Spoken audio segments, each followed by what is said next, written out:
ఇది ఇంకా చాలా పెద్ద తప్పిదం జరుగుతూ ఉంది.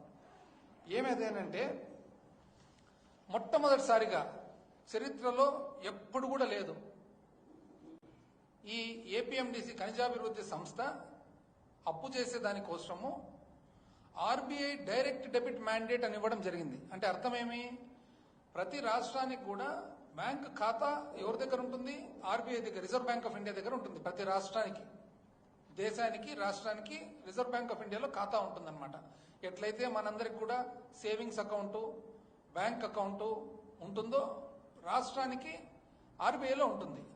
ఈరోజు ఎటువంటి వెసులుబాటు ఇచ్చినారంటే, ఏ కారణం వలన ఒకవేళ ఆంధ్రప్రదేశ్ రాష్ట్ర ఖనిజాభివృద్ధి సంస్థ అప్పు అంటూ కట్టలేకుంటే టైం లోపల, అంటే ఇప్పుడు ఈ నెల జూన్ లోపల 3,429 కోట్లు ఏదైతే అప్పు చేయడం జరిగిందో ఒక కంతు ఉంటుంది. ఆ